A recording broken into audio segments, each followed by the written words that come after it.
एक छोटे से गांव में एक लोहार रहता था जो अपनी मेहनत और पसीने से लोहे को पिघलाकर छुरी, तलवार और हल और छोटे बड़े औजार बनाता था। उसकी जिंदगी बहुत आम थी। सुबह से शाम तक काम, दिन का गुजारा मुश्किल से होता था, लेकिन उसके दिल में अपने बेटे के लिए उम्मीदों का समंदर था।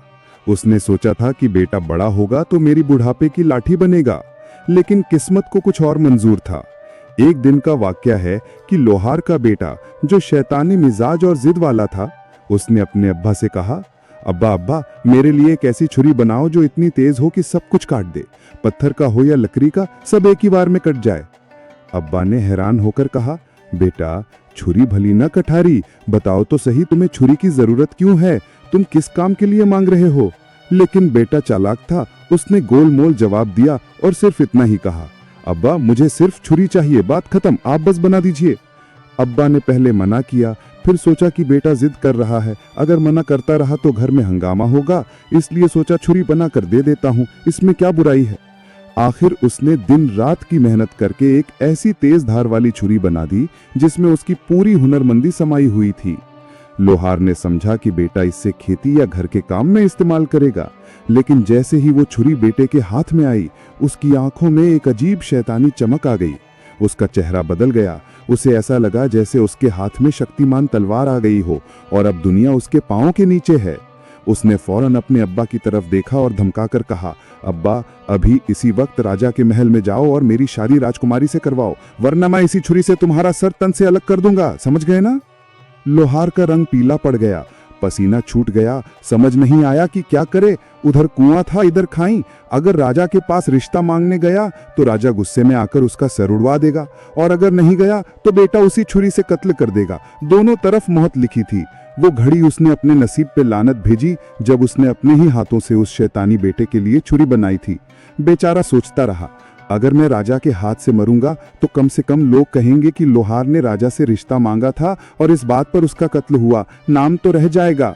लेकिन अगर अपने बेटे के हाथ से छुरी खाकर मर गया तो कोई याद भी नहीं करेगा, सिर्फ बदनामी होगी कि बेटे ने बाप का सर उड़वा दिया। ये सोचकर उसने फैसला कर लिया कि राजा के महल जाना बेहतर है। फिर एक दिन हिम्मत जुटाकर वो राजा के महल पहुंचा।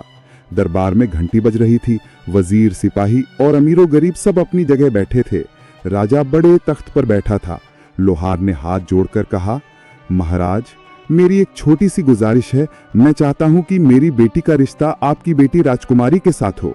ये सुनकर राजा का तन बदन गुस्से से कांप गया। उसने सोचा कि फौरन जल्लाद को हुक्म दे और इस बेशरम लोहार का सर उड़वा दे।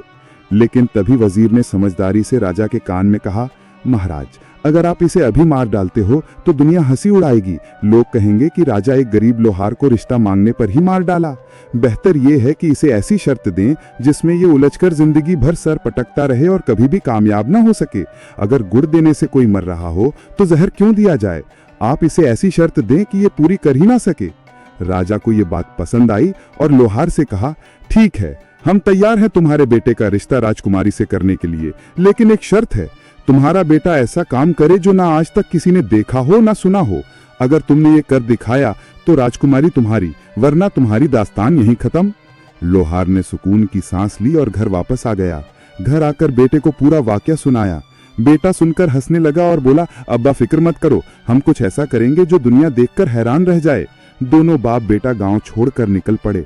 सफर शुरू किया, शहरों के बाजार देखे, जंगलों में रातें गुजारी, नदियों के किनारे बैठकर सोचा, कभी मजनुओं की तरह आवारा फिरे, कभी मजदूरों के साथ रोटी खाई, और हर जगह दिमाग चलाते कि ऐसा कौन सा काम है जो ना किसी ने किया हो और ना सुना हो। एक दिन उन्हें एक पुराना दरख्त मिला जिसके नीचे एक पत्थर पर अजीब नक्शो निगार बने हुए थे। बेटा बोला, अब्बा लगता है ये कोई राज है। दोनों ने मिलकर जमीन खोदी और एक पुराना संदूक निकला जो मिट्टी में सदियों से दबा था। संदूक खोलने पर उन्हें पुराने कागज और लोहे के औजार मिले। कागजों पर लिखा था कि इन औजारों से इंसान हवा में उड़ सकता है। लोहार और बेटा हैरान रह गए। उन्होंने दिन रात मेहनत की, लोहे को गर्म किया, औजार बनाए, कागजों का राज समझने की कोशिश की, और आखिर एक दिन उन्होंने एक ऐसा यंत्र बना दिया जो परिंदों की तरह उड़ता था। लोहार का बेटा उसमें बैठकर आसमान में उड़ने लगा। लोग गांव के बाजार में जमा होकर आसमान की तरफ उंगली दिखाते, देखो देखो, लोहार का बेटा परिंदों की तरह उड़ रहा है।